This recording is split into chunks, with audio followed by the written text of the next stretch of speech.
How are you? Hi, Caroline. Hi, Sergio. How are you?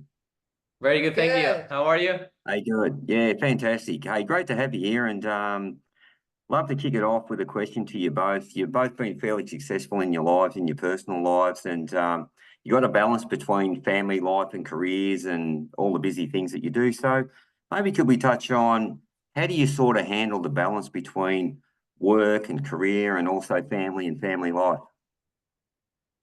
Well, I mean, you'll see that on the show right now. I struggle a lot because I have three teenagers who are three, absolutely independent people who want to do different things at the same time with me. And then I have, the podcast, the reality show, the brands, everyone that I work for. So I find it very, very difficult. And I'm not sure I have a happy balance. I don't think anyone ever does. The only thing I can hope is that my kids understand how hard we work. But right now they do not, because I think they think that we just make reels and TikToks.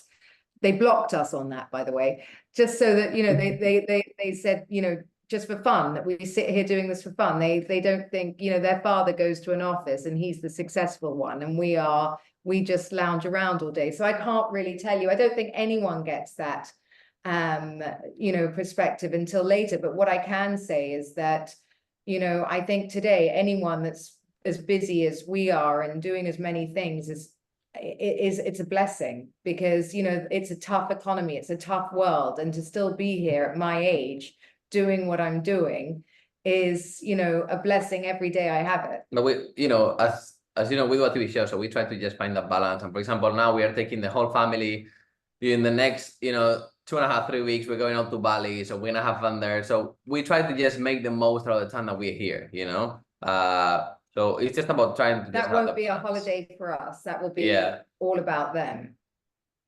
Yeah, well, that's great. I mean, one of the things that I find with all my clients here in Australia, it's, the economy's tough, life's tough, cost of living, inflation, and, a lot of people are now working extra jobs and all sorts of stuff. So to keep that family balance and the relationship between, the partners and the kids and things, it's a pretty big issue, and it's a pretty hard ask out there at the moment. That's where divorce happens the most, unfortunately. And that's what I, really, because you get so caught up in paying bills and going to work Yeah. and children that you lose sight of, what of each other. Even when, Sergio and I are going on the holiday now, all my children are bringing friends with them, right?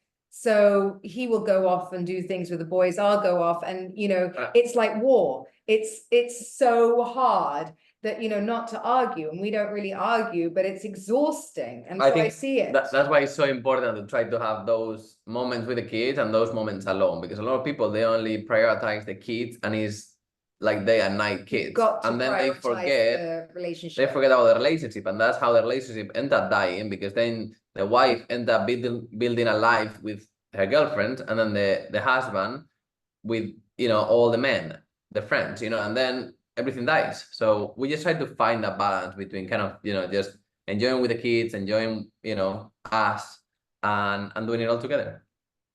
Yeah, I mean, if you talk about, I know, Caroline, you've got a podcast, Divorced Not Dead, and Yes. great concept. Love the idea, because I specialise in the construction industry in Australia with a lot of tradies and construction workers, and there's a really, really, really high divorce rate purely because the long hours that people work, the pressure that's on families, and maybe just touch a bit on your podcast and how you're sort of getting the message out there in regard to, say, divorce isn't the end of the world, but could be the start of something good or something big.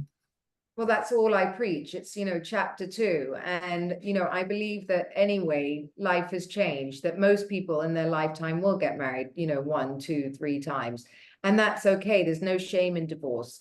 And actually, you can have a very good relationship with your ex and their new partner if you just, if you take ego out of it. And like now, we're planning a holiday with my ex-husband and his girlfriend for Christmas with the kids. Now, I know he never saw that coming, and now we can. And this is great because there's no ego in it. And now he's happier, I'm happier. And it's sometimes letting go is the hardest thing to do.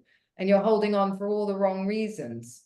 With time, I think slowly everything kind of like gets Yeah. adjusted a little. Yeah, it certainly does. And, you know, a lot of people I've seen have been through divorces and also, you know, a lot of mental health issues and a lot of pain and a lot of stress. And I think also too that you guys are pretty big on health and wellness and well-being. Any tips on there, how you keep yourself so good and keep yourself looking so fit? Well, I think the most important thing, and obviously I do understand going to the gym is a luxury and things like that. So, but you know, if you're in construction, you're out and you're working out anyway by default. I think just movement and, you know, as I said, grounding and looking at having sun on your face. A I know healthy just lifestyle, little you know. things like that, practicing gratitude, all of these things, although they seem small, they're not, you know, no matter what, like you've got to be grateful you're in that job. I know us, you know, the people are struggling and the economy is like that. So, you know, even though you may find the job really long hours, thank the Lord you have a job. I think your You know? life is what you create out of it, you know. So even though you have a routine, you wake up very early in the morning, you can really, you know, make an amazing lifestyle within your life and your routine. It's just everything you do is it's up to hard you. work. We work all hours of the day, all hours. I will start at 5 in the morning, say like, you know, I'm going to New York. I start at 5 in the morning. I finish at midnight. Then by midnight, maybe I'm doing a podcast because it's LA time. You know, I say yes to everything. If it's going to make me money and promote what I need, then I will say yes and do it. I don't care how tired I am. You know, I can sleep later. And you know why? Because it's part of our lifestyle. So, you know, you just have to kind of like just try to merge everything together, you know. Yeah, a lot of people probably see what the type of life that you guys live and think it's all glamour, it's all fun, it's all this, but it's behind the scenes where the really hard work happens and the hours and the effort and the time and the work ethic that you put in. So just touching base on a few of those basics about gratitude, getting some sun, exercising, eating healthy foods. Is there a sort of little set routine that you've got? You've got sort of a bit of a morning ritual that you do every day? We have a big actually morning routine. I mean, both of us, we love to wake up in the morning, just have our, you know, plain black coffee just to activate the metabolism. And then we kind of like meditate a little bit, you know, Caroline goes down, just stay in the sun and, you know, get some good light. And then I write in the book a little bit, just what I'm grateful for, and kind of like things that I have to do. And then, you know, she goes to Pilates. I probably, you know, sometimes I join her or I go to the gym just but to. like we try, like, I mean, Yeah. we've been traveling now on a press tour for like, we were in Australia, then we were in New York, then we were, you know, wherever we've been. So I haven't worked out for nearly 4 weeks. So, you know, it doesn't always work like that. I try as much as we can. So don't be hard on yourself if things go Listen, the wrong. routine, like, you know, it doesn't always work. You just have to kind of like try to just even like 2-3 days, you know, out of the week at least, you know. You don't want to be killing yourself to try and make the routine work. We get up early. No, because also routine kills people, you know, kills dreams. You know, you cannot have your routine because at the end there's nothing exciting about it, you know. So you have to have different days in your life to really be excited. If I miss the routine the last 3 days, then I'm gonna have it tomorrow and then I'm excited for it. And if you have it every day, there's nothing to be excited for. The vision boards, really vision boards that we do keeps your dream alive, right? So, Huge, you know, looking at that, like, why am I working so hard? Oh, I know, for that. Yeah. One last point then, let's talk about property and property development. I know you guys are in the property development space. You've got a big thing happening over in Bali at the moment. A lot of Aussies go to Bali. So let's quickly hit on property development. Tell me, do you think property is a really good way for people to create wealth?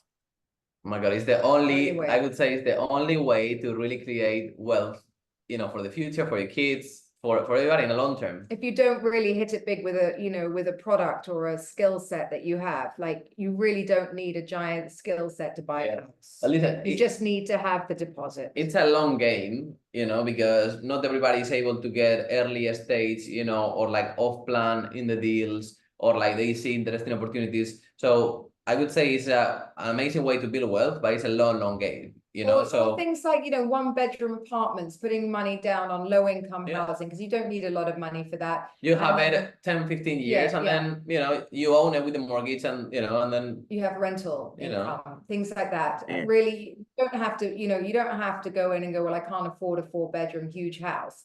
You can start, I think we're doing 1-bedroom Airbnbs now. We're just buying apartments that are, you know, very easy to rent out and that I won't think about for the next, you know, 15 years of my life. And then you end up in 15 years, and if anything goes wrong, you can sell it and you get, you know, cash out. So There's just always a way to just, Property. that's the way to go. Absolutely. Yeah, look, I've been in property and real estate for 23 years as an investor myself. I teach and coach real estate in Australia to all my clients about, and bricks and mortar, we love it over here. So, look, Sergio, Caroline, really thank you so much for your time tonight. Thank It's you been for a great having us. insight, giving us some great tips and hints for the viewers out there. So, I wish you all Thank the you. That was best. lovely. You too. And hope to see you back in Australia someday. Take care. You For sure. Bye-bye. Take care.